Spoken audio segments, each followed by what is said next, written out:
Good afternoon, everyone. My name is Kyle Mox. I'm Associate Dean for National Scholarships here at Arizona State University, and I am the director of the Lorraine W. Frank Office of National Scholarships Advisement. Today's discussion is going to be focused on major UK post-grad fellowships, specifically Marshall and Rhodes Scholarship. Um, you've probably heard at least of the Rhodes Scholarship and perhaps the Marshall. These are two of the most important and most prestigious international fellowships out there. They're highly competitive, and therefore we have a very well-structured nomination process for this. All right, and so today we're going to talk through the basics of the awards, kind of scope and scale, and walk through what our expectations are and what the timeline for application and nomination is. As we're moving through, if you have any questions, feel free to pop them in the chat. We're joined today also by Kai Johnson, our administrative lead. If it's a low-level question, she can probably handle it. If it's something that's a little more sophisticated, we'll have plenty of time for Q&A at the end. And a lot of times your questions get answered in the next slide or two. So, but feel free, this is intended to be more of a live session. So great. So, first thing to know that, the Marshall and Rhodes scholarships are not mere study abroad scholarships. I hear from a lot of students, oh, when I ask, okay, what interests you in these awards? And like, oh, I did a study abroad in London and I just want to go back. And this is not that, right? This is an entirely different thing. These awards are asking for nominations from all 2,200 colleges and universities in the United States. Each of those universities is going to send forth the students that they believe to be the best and brightest and most ambitious and strongest leaders on their campuses, right? So these are fairly serious competitions. They are among the most competitive awards in the world. The selection rate for both hovers between 3.5% and 4%. So generally for Marshall, they see around 1,000 applicants a year, and that's for about 40 or 42 um, awards. And then for Rhodes, they generally see between 850, maybe 875 per year, and that's for 32 American awards, right? That doesn't sound that bad, but the comparison I often make is that the admission rate for Harvard or Stanford is usually 4.5 to 6%, kind of in that range, 5%, depending on the year. And if you flippantly tell somebody, oh yeah, I'm going to apply to Harvard, they would just say, oh my gosh, that's so difficult. But nonetheless, people flippantly say, oh, I'm going to apply for the Rhodes. Now, I'm not trying to discourage anyone. That is not my job. My job is actually to encourage people to apply for major awards. I just want to provide that context so we understand, how serious this is, that this is not something we do lightly, that if you're going to apply, you do have to commit to the process because the odds are never in your favor. So your task today, and I actually don't mean literally today, I mean more metaphorically, soon, very soon, you should decide if you are ready for the next step. And so that is what our objective is here today. So, as I mentioned, as indicated, these are highly selective, and the first step of that is a selective process itself. You must be nominated by ASU to apply for either of these awards. And so we have a committee that does review of potential applications. We decide if these applications are, in our view, competitive to go forward to be read by the national readers. We have a couple of steps along the way. And so it's not the sort of thing where you wake up in late August and say, you know what, I think I'm going to apply for the Rhodes, right? We are going to ensure that the applications that leave here are as strong as they can be, that you're putting your best foot forward, but also that ASU is being well represented and that no time is being wasted, right? The way that our process works, once you pass the initial review, then you'll engage in our intensive advising process. I and the rest of our staff will be working very closely with you through multiple drafts and revisions, helping select great programs, helping work with your recommenders, and really working through strategy and revision and editing and everything we can do, given the rules of the different awards, uh, for both Marshall and Rhodes. And I say both, right? Because as we'll soon discover, it's quite common for students to apply to both awards. In 20 years of doing Marshall and Rhodes advising, I have never had somebody apply just for the American Rhodes Scholarship. And I'll explain why in a moment. We have had students apply only for Marshall, and again, I'll explain. But just not every eligible student who applies is going to get a nomination, right? It's not an automatic thing. backing up, right? Why are we even talking about this? Why would somebody want to go to the UK? Well, first let's take a couple of reasons off the table. You have lineage relations to anything in the UK. Nobody cares. You went there on study abroad and want to go back. Nobody cares, right? There are some better and more practical and strategic reasons to offer the reader as to why you want to go. In terms of the quality of education, the way that academic calendars work in the UK is that you can complete a master's degree in 1 year. Their calendar is a little bit different, but also their program structure is a bit different. First, know that in the UK and throughout Europe, students specialize much earlier in their academic careers than we do in the United States. High school education is pretty general here in the US. We have like a college prep track and then sort of a career track, right? Um, in the UK, a high school graduate's going to be a little bit more specialized than that, and they're choosing their discipline specialty much earlier in college than there. And also, a college, or excuse me, a bachelor's degree in the UK is a 5 year degree, as opposed to traditionally a 4 year degree here in the US. So by the time a British student graduates from a bachelor's degree, they are pretty specialized. I would put them on par with a first year master's student in the US. Now, this is a good thing if you are an American student who is fairly specialized yourself or has been getting ahead on your work or is fairly advanced and is ready for the intensity of a 1 year master's degree in the UK. Um, because of that expectation of specialization, the master's degrees in the UK tend to be very focused, which is great because then you don't have to go through, 12, 16, 18 credits of more general coursework because you can jump right into peace and conflict resolution studies or social science of the internet, right? There are very focused degrees. And you're in the context of these century-old institutions. This is Oxford University. This is what everyone dreams about. Hogwarts was basically, patterned after Cambridge, right? They have been around for literally 1,000 years, and they both argue over which one is older. I think the weirdest bit of trivia is, Oxford predates the Mayan Empire, and which really puts things in odd perspective. That being said, we're also in a context of cutting edge research, cutting edge academic work. The majority of the higher education system in the UK came to be in the 19th century as common folk, as we want to call them there, had access to higher education. We established routes for any citizen who decided they wanted to pursue higher education. We created specialty colleges and universities for military leaders and things like that. Um, because of their funding structure, because of their culture, because of their larger educational system and their position in the world, the research being done in the UK is very progressive. And there are some things they're doing there that we just don't do or can't do here.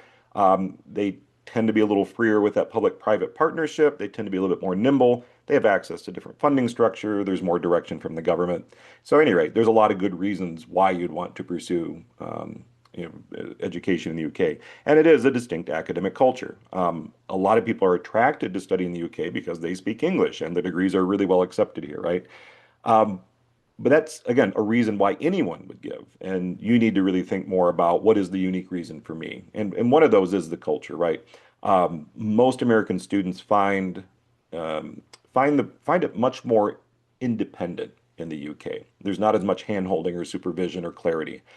Even as far as if you're at Oxford and you're doing the undergraduate program, you'll be in what's called a tutorial system, meaning you don't really have classes per se. You have a tutor who works one-on-one with you, not every day, maybe once a week, maybe every other week, but essentially says, here, read this, write me a paper, I'll see you in 2 weeks. By the way, there's X, Y, and Z lectures happening in the next week or two, you should probably attend, right? And anyone can attend any lecture they want. You can read any book you want. But at the end of the day, it's you and that tutor who are deciding if you've learned anything.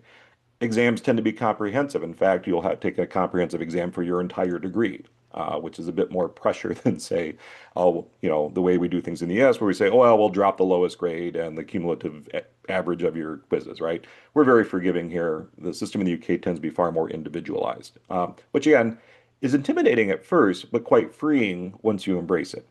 So, to distinguish a little bit between these two, as I said, we lump them together because the timelines are very similar, the criteria are very similar, but there are some important differences between the two.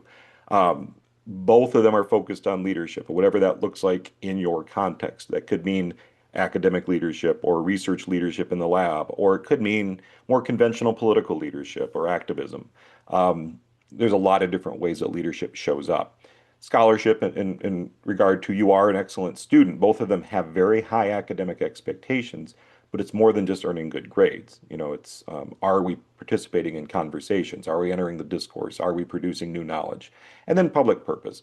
Both of these awards are focused on social impact, meaning that they want to know that the students in whom they're investing are going to produce some good in the world. So, what we see from that is people tend to have strong linear connections between their activities.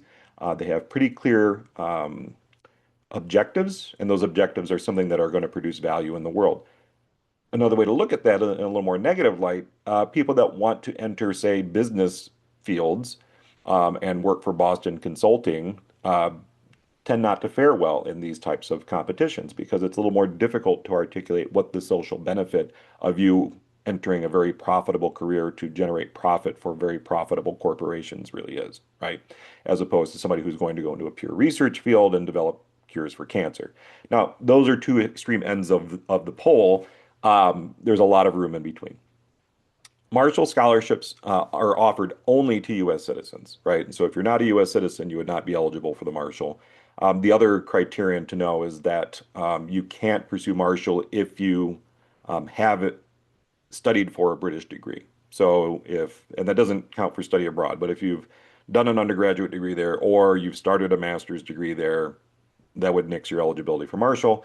The third eligibility criterion is that you must apply within 2 years of receiving your bachelor's degree. So the soonest you could apply would be as a rising senior because you would complete a bachelor's degree before you start your time in the UK.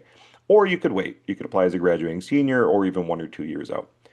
We see a lot of alumni, recent graduates applying. We see people reapplying, right? Don't feel that between your junior and senior year is the only time to apply because it's not. The interesting and I think challenging thing about Marshall is that it provides funding for graduate study, master's, or doctoral degrees at any university in the UK. That's a lot, right? Great Britain's roughly the size of Arkansas, but they've got 10,000 different graduate programs to choose from, right? Uh, that's a lot. The good news is the Marshall Scholarship does have a pretty helpful search engine on their website. There are a lot of ways to do this. This is one of the things we will help you with once you've entered the process. It funds 1 or 2 years of study. The default is two. The primary emphasis of Marshall, which distinguishes it from Rhodes, is that it strongly emphasizes ambassadorial potential. The objective of the Marshall Scholarship is to promote ongoing strong relations between the U.S. and the U.K. If you see the icon there, it's a British flag and an American flag. Maintaining that special relationship. Do not use that phrase or tell me that Winston Churchill came up with it in any of your essays. Um, so in your application, you'll need to very clearly articulate how your presence there will enhance the U.S.-UK relationship and how in your career in the long term you will enhance the U.S.-UK relationship. So that being said, they want you there for 2 years.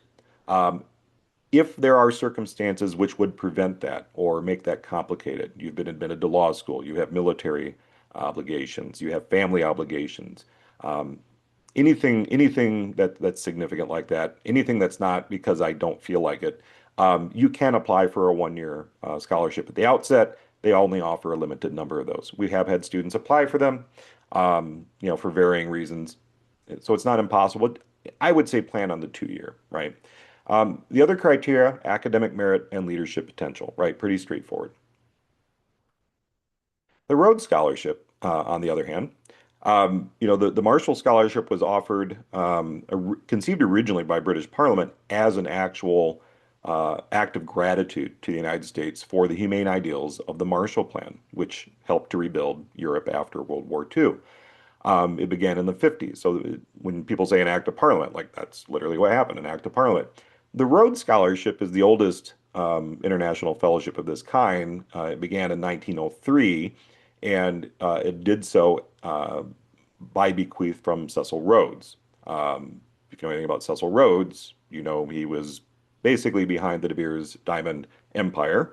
You know that he had a country named after him, Rhodesia. You may not remember Rhodesia, but perhaps you know the dog, Rhodesian Ridgeback, right? Rhodesia is now modern day Zimbabwe for the most part, right? There are a lot of historical, colonialist, and social justice complications with Cecil Rhodes's legacy, and we'll talk about that. That being said, we've had two Zimbabwean Rhodes scholars. They have found a way to navigate this complexity, but I do think it's worth thinking about. The other way to think about it is Cecil's money ran out a long time ago, right? And so there is the Rhodes Trust, which is a privately funded philanthropic organization that essentially is looking to build a cohort of global leaders. Every year, they select 100 Rhodes scholars, 32 of which come from the United States. So that's the largest single cohort, but there are cohorts from dozens of other countries, including now China, UAE. Germany has been a member for decades, and a lot of it was from the British Commonwealth as well. So we have many African nations, many Caribbean nations as well. But now anyone in the world can apply for a Rhodes Scholarship. So I think that's one important difference to mark. Uh, as a Marshall Scholar, you wouldn't have the same cohort experience that you would as a Rhodes. Marshall Scholars, they tend to concentrate in London because there's a lot of universities, a lot of very good universities in London, but they are distributed throughout the UK. So you can have a more immersive experience. They do point out that the non-London Marshall Scholars have a higher rate of marriage to a British citizen than those who don't. I don't know if that's an attractant for you or if that's a repellent, but I happen to know one of my former Marshall Scholars stayed, right? Married, and he's now a professor. Um, Rhodes, on the other hand, you would be at Oxford and only at Oxford. So if there aren't any programs at Oxford that interest you, there's no reason to apply for Rhodes. And so that is why I said at the outset, every student who applied for Rhodes tends to apply for Marshall. I've never had anyone not do it because Oxford's in the UK, Marshall's good anywhere in the UK. Conversely, I have had many students apply only for Marshall. One of the reasons being there was nothing at Oxford that interested them. So by default, Rhodes is 2 years. And you'll notice the second bullet point, I say funds postgraduate study at Oxford, as opposed to graduate study. And what's the difference, right? Well, the different postgraduate here means that you have completed a bachelor's degree. One of your options for Rhodes, and not that popular in recent years, is that you can complete a second bachelor's degree. Why would one do this? Well, if you remember what I said about the specialization of bachelor's degrees, if you wanted to pivot field slightly, I would encourage you to go that way as opposed to, I was an engineering major. I think I'd love to do a master's degree in sociology. That's a pretty far jump, right? As opposed to pivoting maybe through a lower degree. Historically, one of the most popular options for this route was the PPE degree at Oxford, or the politics, philosophy, and economics. That degree is the basis for our civic and economic thought and leadership major here at ASU. It is intentionally patterned after that degree. It was created years and years and years ago to help, I'll just say it the British way, commoners access the same sort of erudition and education for those that intended to enter Parliament. Fast forward a few decades, and you might have seen this week that Parliament voted to end legacy seats in the House of Lords. So for 700 years, if you had a hereditary title, you were automatically admitted to the House of Lords. That is no more, which is kind of interesting, right? Only took 700 years. But anyway, Rhodes has many criteria, most of which have survived since Cecil Rhodes's original will and last testament. It focuses on academic excellence, of course, but he was very specific that he did not want mere bookworms. He wants people with high energy who excel in many other areas of life. Historically, that's often meant sports, but I think we're long past that. It can also mean any range of extracurricular activities, right? They don't want just people that are good students. They want people that have a wide range of interests and have demonstrated their, as they say, energy to use one's talents to the full. They also look for moral character, commitment to leadership and service, the betterment of one's fellow man, as it originally says. So there has to be a mission to what you're doing, right? And there has to be evidence that this is your essential character. So as you can see, there is an overlap between the two in terms of selection criteria. It's not always clear at the outset whether somebody is more likely to win the Rhodes or the Marshall. We leave that up to the selectors, but you can see. So, just quick recap, right? Marshall scholarship anywhere in the UK, Rhodes just at Oxford. Marshall by default is 2 years, Rhodes by default is 2 years. You can pursue a PhD in either of these, but the thing to know is that a doctoral degree, which is often called a DPhil in the UK, has no coursework component. It is only research. So if that's the route you want to go, you had better have a very clear idea of what your research project is, have established connection with a faculty mentor there, and basically are prepared to jump into full-time research as soon as you hit the ground. That is less common, right? That's fairly difficult for a graduate out of undergraduate to do that. The primary emphasis of Marshall is, again, that ambassadorial mission, whereas Rhodes, you're going to be participating in a cohort leadership development program and fighting the world's fight. Marshall's UK funded, Rhodes is funded by a private trust. So, in terms of our timeline and pathway, now-ish, we're doing our outreach. We're identifying candidates. You probably got an email from me. I'm connecting with faculty and deans and directors and folks to say, hey, who are you working with that you think would be good for this? You all are doing your research. You're preparing to apply. At the end of the spring semester, which this year is May 1, you will submit materials for what we call readiness review. Very simple, straightforward academic resume, transcripts, list of potential recommenders. We'll talk more about that, and 3 short essays. I'll explain how you get access to that in a moment. From May to August, so what we've come to realize is that students are generally pretty distracted towards the end of a spring semester and maybe don't have the time to put their full effort into preparation. And I get it, right?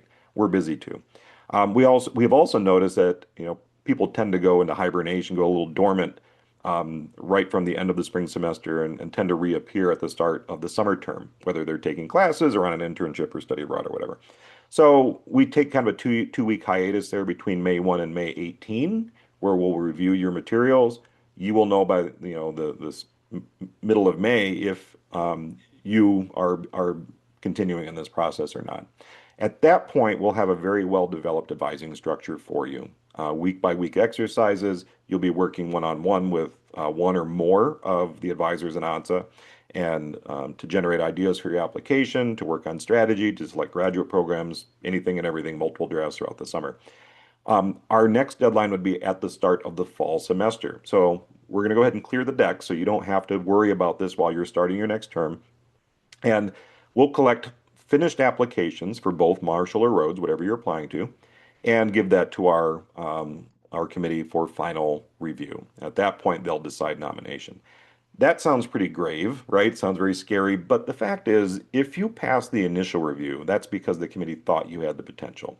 And if you dedicated yourself to the process throughout the summer and we felt you were making good progress, we didn't tell you along the way, like, hey, you really got to lock in here or this isn't going well, because we will. We'll tell you this isn't going well. And most people kind of know. We very rarely do we get all the way to that end and the committee says no, right? Generally, if people have dedicated themselves to the process, they get the nomination. Your goal is to get an enthusiastic nomination because we do write a full 1.5 to 2 page letter of endorsement that goes along with your application. So the final submissions for these awards are mid to late September, and then Rhodes is always the first Wednesday in October. So that gives us some time for final polishing, final details, making sure everything is shipshape. So process review again. Your first task, if you haven't done so already, would be to complete an intake questionnaire. I will share a link for that at the end of this presentation. You will get it in a follow-up email. Many of you here have already completed that intake questionnaire. You can do that whether or not you intend to apply this year or in a future year, or if you're not sure. It allows for all those contingencies. But this is the way you enter into this advising ecosystem. That's how we know that you're interested. And then we will work specifically from there based on your needs, timeline, and other factors to get you going. So between now and ideally as soon as possible, complete that intake questionnaire. May 1 is the readiness review. And so you'll submit those materials then. I will share links to those materials to the applicants who complete the intake questionnaire and who are applying in this cycle. Throughout the summer, we're preparing. We have final nominations at the start, right at the start of the fall term. We'll do our nomination review, and then shortly after we submit, we'll actually start interview preparation because both of these awards require intense interviews. You'll actually travel to interview for both of these. For Rhodes, they operate with 16 different selection districts throughout the United States, and they're balanced based on population. So you've got fairly small selection districts out east, fairly large selection districts in the west. Our selection district, if you happen to be from Arizona and your home district is actually based on your permanent residency, would be oddly enough San Francisco. So our finalists would go to San Francisco. If you're attending ASU and your permanent residency is another state, then we would send you there. So last year we had a Rhodes finalist from New York, and she traveled all the way to New York City, Midtown Manhattan for her interview, right? And we do provide support for that. For Marshall, there are actually you're applying within consular regions, so you'll actually go to interview at a British consulate. There are 8 consular regions in the United States. So if you are an Arizona native, you would go to the Los Angeles consular region. If you're in a different state, we'll figure out what that is. So we will help you prep for those interviews, and we'll generally get started shortly after you submitted your applications because the turnaround time for these is actually quite fast. They complete reviews in a couple of weeks. So at this point, people are saying, well, I don't know about this. Probably wondering if they're a good candidate or not. So let's talk a little bit in general. What does a strong candidate for Rhodes or Marshall look like? A lot of people want to know, well, what can I do to get there, right? And the short answer is I don't know, right? It looks a little different. I can tell you, I can make suggestions to younger students like, hey, maybe you should get involved in a research opportunity, or hey, your research, or excuse me, your leadership experience, it's a little on the low side, right? We need to get maybe add a second major, maybe get involved in a leadership program or something, right? If you're already a junior or senior, you've already done most of the work. And so what should you be showing, demonstrating, be able to demonstrate if you want to be a strong candidate? Sustained academic excellence. Both of these awards have a 3.7 minimum GPA. And I would remind you that's not an ASU GPA. ASU GPAs calculate in the A pluses. The rest of the world does not believe in A pluses at the college level. So I oftentimes get applications from students who tell me they have a 4.0, and then I see a lot of Bs on the transcript. That is not a 4.0. That is an ASU 4.0. So we do have to calculate that in. When we actually do send the applications, we adjust the GPA so it is accurate where A plus equals 4 honor points. Just putting that out there. My students are always a little grumpy because I don't give A pluses exactly for this reason. Um, when we say sustained, there's a long record of it. And what that also means is that you are taking a challenging curriculum. Many of our Rhodes and Marshall applicants have double majors and interesting combinations of majors, not just two of like. Leadership with measurable impact, meaning that we can actually say, yeah, this changed because of my efforts. If you see on this screen here, Frank Smith, who is one of our Marshall scholars and was a Truman Scholar, um, he actually contributed to legislation. He helped to draft legislation here in Arizona that provides tuition waivers for in-state schools to any student who graduates out of the foster care system, right? That's a policy that everyone agrees is a great thing. Frank was actually part of the team that wrote that, right? Um, there is a clear area of public concern or purpose, meaning you know what the issues or problems are that you're trying to solve in the world. There are things that keep you up at night, you're upset about this, and in your career, you want to make a difference. As I mentioned earlier, both of these programs are looking for where they can bank their money. Where can they invest their money in making the world a better place? They want to put it in people, and they want to put it in young people um, who are just coming out of undergraduate because they think they're going to get a bigger return on that than if they just threw the money at the problem. So they want to hear from you. What is your social purpose? What's the outcome here if we invest in you? And you should be able to connect the dots. There are a lot of people who are just kind of outstanding in the field of excellence. They grab any opportunity that comes by. I kind of call that the car window approach, where you just stick your hand out and grab whatever you can squeeze, as opposed to people that have been a little more thoughtful and intentional in how they build their career. Now, the reality is, at the time, maybe you were doing the car window thing, like this happened and then this opportunity fell in my lap, and then I got this internship, and then I got this. That is fine, but we have to stop and turn around and look at this in retrospect to say, oh, I see how these things connect. I see how these things line up into a trajectory that leads me towards this bigger purpose. And that's essentially the function of this exercise. Um, every student who successfully completes the process for Rhodes or Marshall comes out the other side grateful because they have clarity. They know where they're going. They understand what the next moves are. They understand what their purpose is. And so many of our candidates, I don't want to say effortlessly, but with great ease, step into pretty cool things next, right? So, Rika Das, who is one of our Rhodes finalists from a couple of years ago, completed the Rhodes interview. She knew she didn't get it. In a very intense reality show-esque approach, Rhodes actually tells you on the spot once you're all done interviewing whether or not you've gotten it. Sort of like a dog show, you and you. So she knew right away that she didn't get the Rhodes.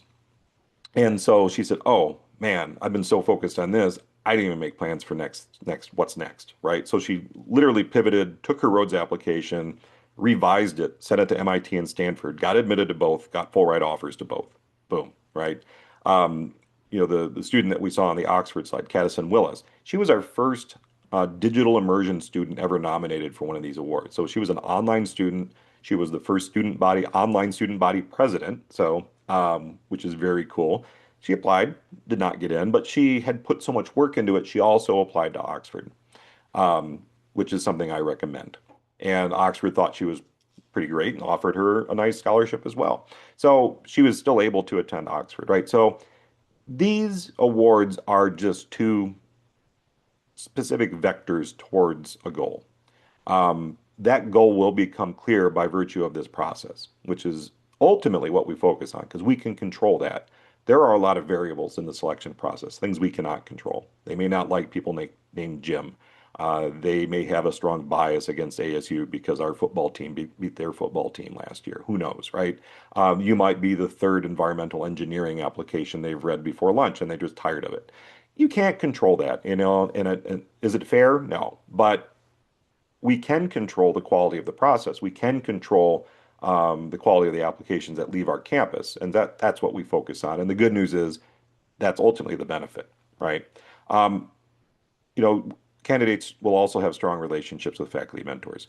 Um, the other major difference between these two awards is that the Rhodes Scholarship requires between 5 and 8 letters of recommendation. I'm just going to let that sink in for a second. 5 and 8 letters of recommendation. Again, reminding you how competitive this is, so let's just say 8. Of which 4 must be academic references. So 4 letters from faculty members who have taught you or have supervised your research. You can get more than that, but honestly, it's fairly difficult to get more than 4 academic references. Those other letters are going to be coming from leaders in volunteerism or service or internships or whatever, community. Um, More of a rounder picture. The Marshall Scholarship requires only 3 letters of recommendation. They're a bit more precise. They ask for a primary letter of recommendation that would be from your strongest mentor, a what they just call general letter of recommendation, so another academic reference, and then the third letter is a leadership letter of recommendation. Generally not a faculty member, although it could be if they've seen you in a leadership role. Um, so that's one important difference. 3 letters as opposed to 5 to 8. I have had applicants in the past where you really didn't appreciate how cool they were until you've read all 8 letters of recommendation. Conversely, I've had applicants who are outstanding through 3 letters of recommendation, but they've put a lot of energy into one area and perhaps aren't as widely distributed. And if they had to get a fourth, fifth, or sixth letter, it wouldn't be that exciting. So that's one of the things that determines, where you put your energies. If you feel pretty strongly that you've got those 3 letters locked down and you're not terribly sure about 4, 5, 6, 7, and 8, Marshall might be your way. Conversely, with Rhodes, sometimes with Rhodes applicants, we have a very difficult time deciding which of those 3 letters are going to work best together in the Marshall app. So, interesting structural difference. In either case, you have very strong relationships with faculty who can write you an enthusiastic letter of recommendation at this level. So, if we flip the tables and we think about this from the reader's point of view, what are they actually looking for? Are you excellent? That seems like a pretty basic question, but What I mean by that is, are you excellent in this pool? In this national pool of 1,000 of the best and brightest students that all of these universities have sent to us. Keeping in mind that Harvard has sent probably 20 to 25 applications. Yale, probably about the same. At one of my previous institutions, we would routinely send 20 applications for Rhodes.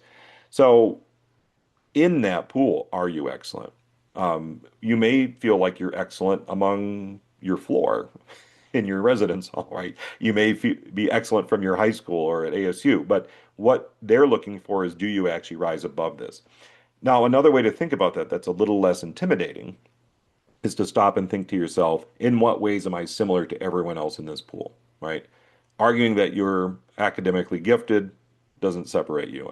Arguing that you're highly passionate about something does not differentiate you. That you have a strong interest in studying the UK because you want to get out of your comfort zone, right? That's what everyone in the pool is going to say.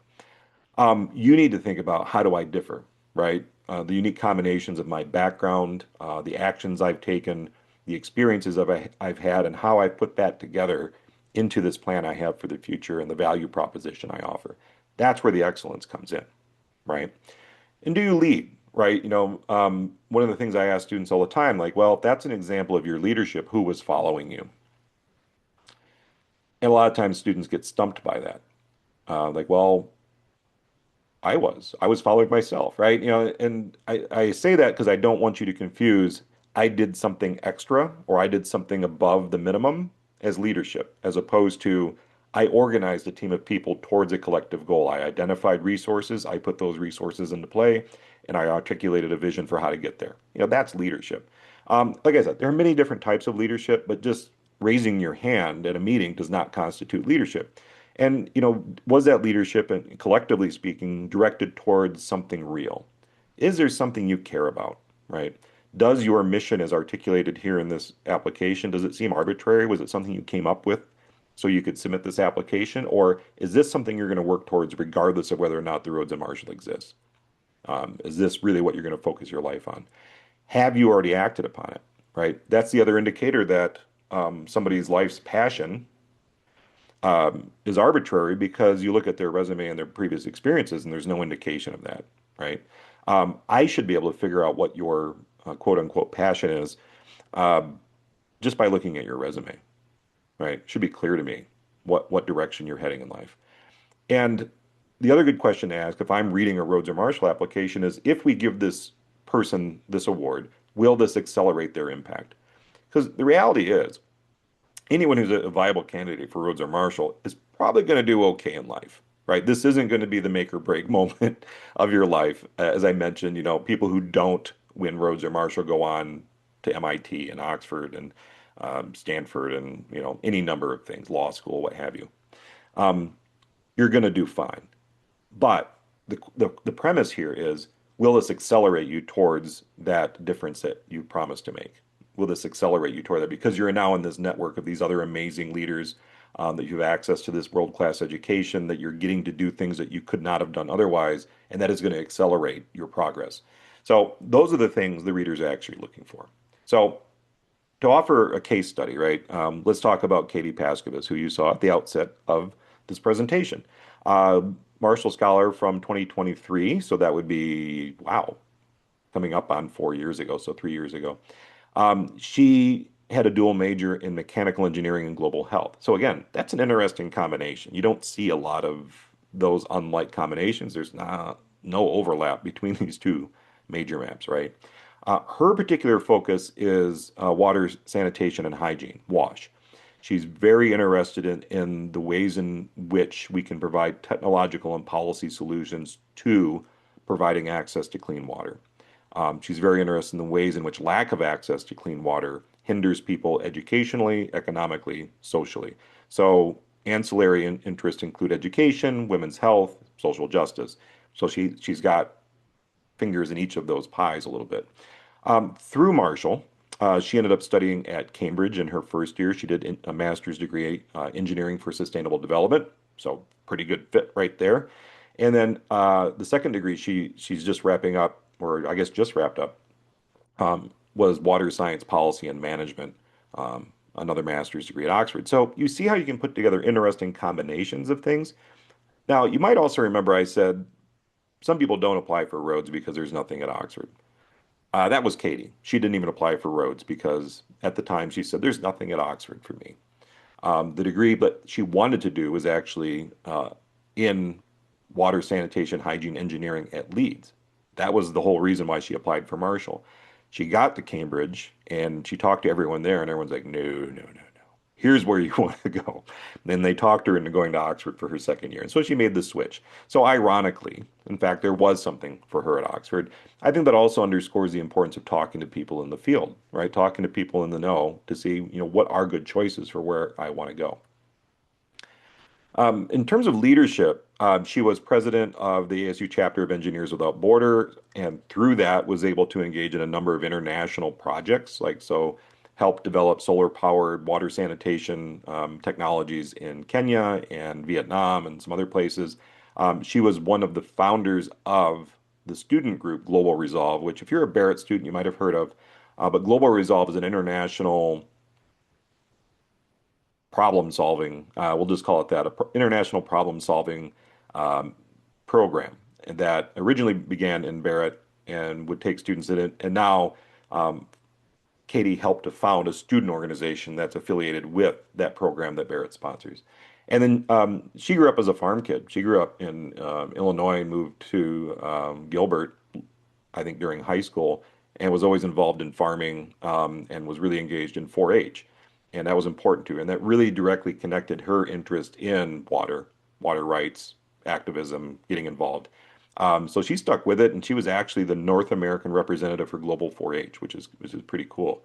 Part of her engagement plan for her time as a Marshall Scholar was actually to connect with the UK's version of 4-H. They don't call it 4-H. They might call it 4-H, but it has a different name. But she'd actually established connections there to see, okay, what can we do to actually bridge these programs, right?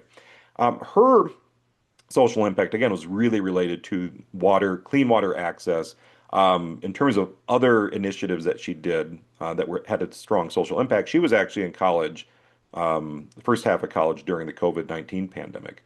And so one of the things that she did was in her research group, she pivoted and individually developed a very low cost, very simple sterilization technology.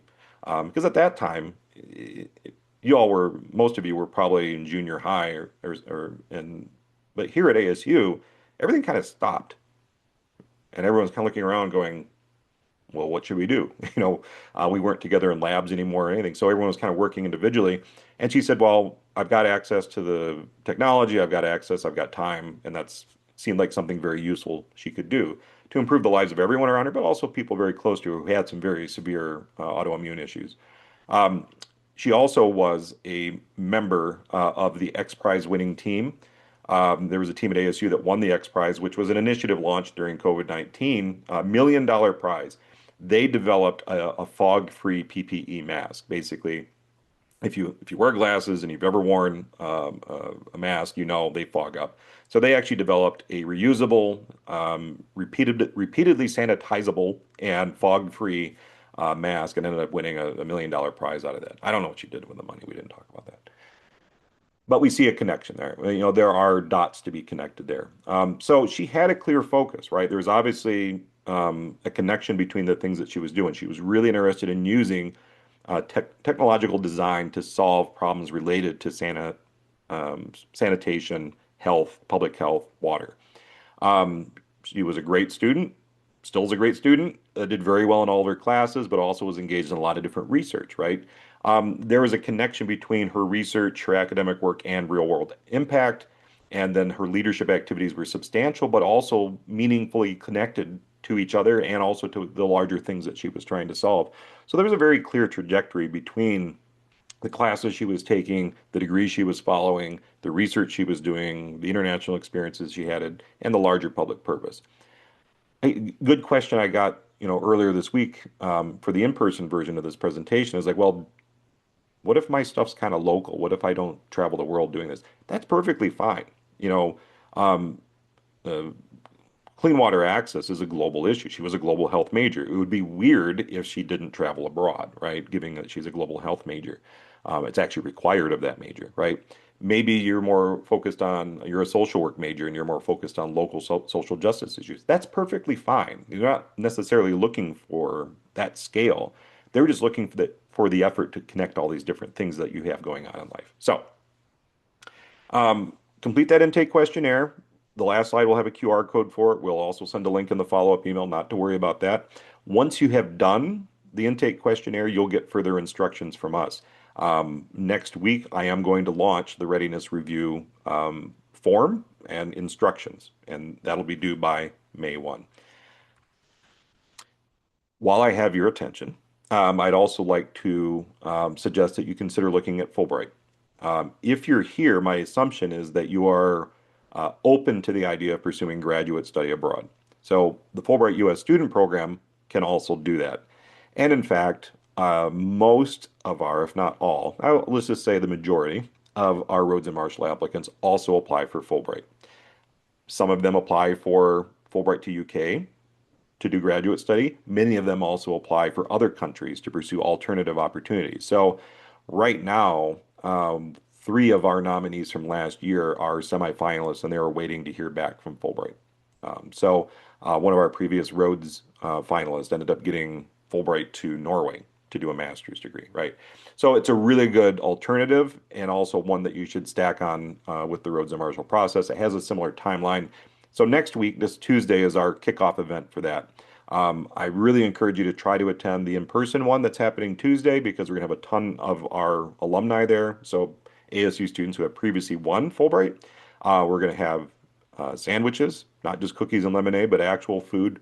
And so I really encourage you to make that. If you can't make it, we're also doing a virtual follow-up. And so if you don't have access to the Tempe campus or just can't make that time, that's fine. There's a virtual follow-up. But just go to fulbright.asu.edu for links and information, all that stuff. So there is the QR code that links to our intake questionnaire. Pretty straightforward, should take you about 5 minutes or so.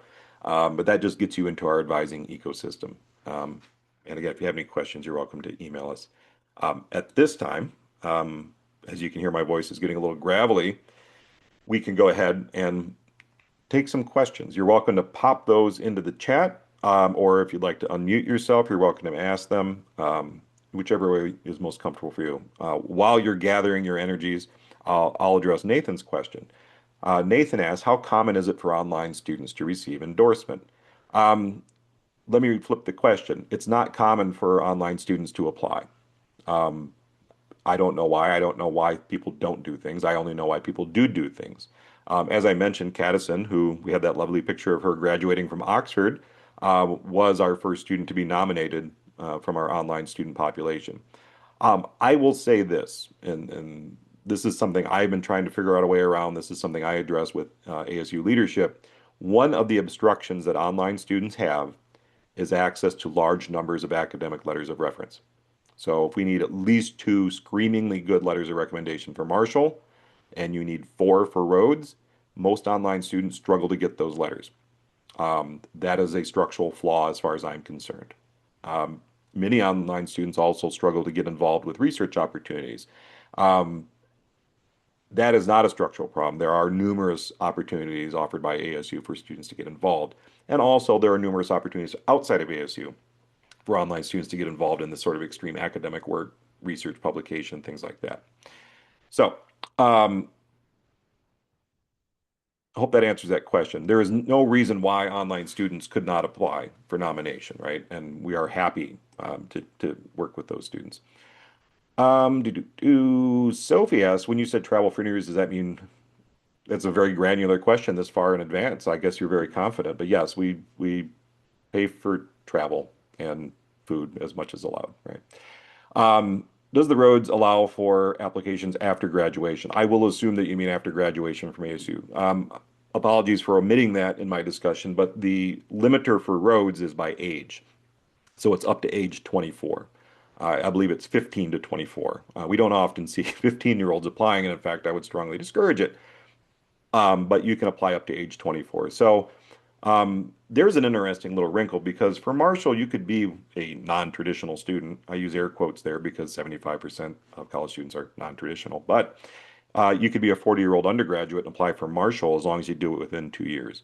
Um, you could be a PhD student and apply for Rhodes as long as you're under 24. That part doesn't really matter. The one-page endorsement you were talking about. So I assume Sophie's asking about the readiness review. Yeah, once you've entered the intake questionnaire and it appears that you're eligible to apply this cycle, you'll get access to that. How far back, Raina asked a good question. How far back in time can letters of recommendation come from? Someone you worked with over several years ago but saw exceptional leadership from you. Um, it depends. Um, if there hasn't been any contact in 5 years with this person, that would be kind of an odd letter. If back in time means high school, I would not do that.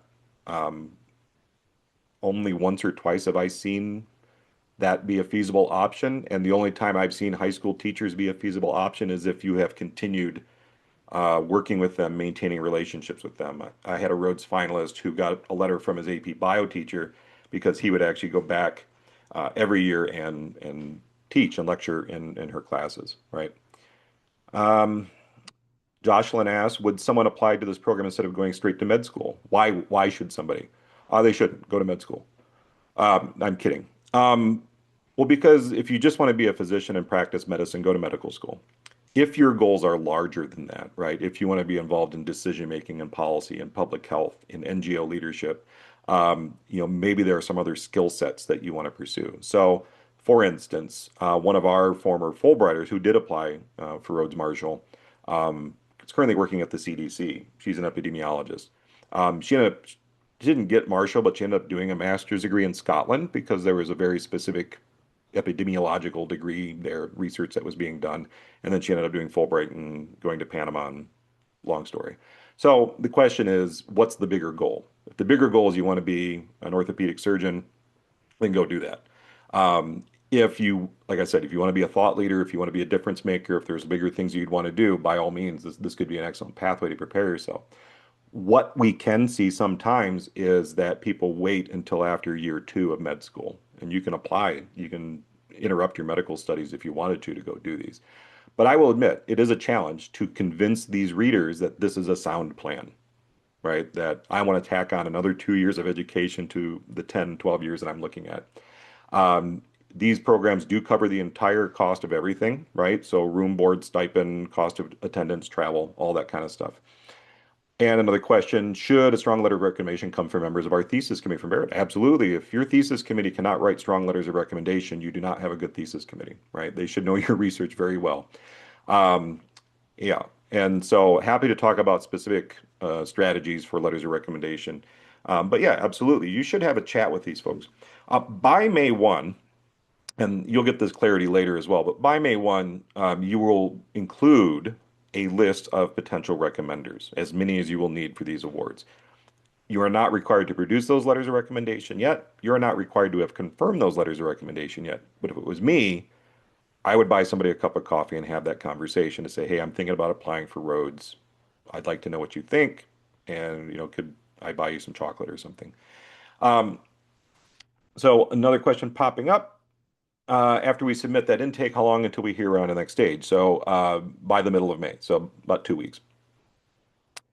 So good range of questions. We are at time, so if you've got somewhere to be, by all means, be there. If there's any other questions that were lingering, I'd be happy to answer those as well. Absolutely. Darshan asked a great question. If we're rejected from the intake stage, can we reapply in future years? Absolutely. The majority of the time, our no is a not yet, right? We'll be pretty clear about where you need to go or what you need to buff up in order to be competitive. And we see large number, it's very common to see reapplicants for these awards. Well, wonderful. Well, again, you'll receive a recording of this. Once we send our follow-up email, that'll probably happen by Monday. We'll also have our readiness review process laid out for you in that follow-up email. But in the meantime, best thing to do, if you haven't done so already, is to complete that intake questionnaire. Whether you intend to apply now or in a future cycle or aren't decided, either way, go ahead and complete that questionnaire, and that way you'll be in our loop.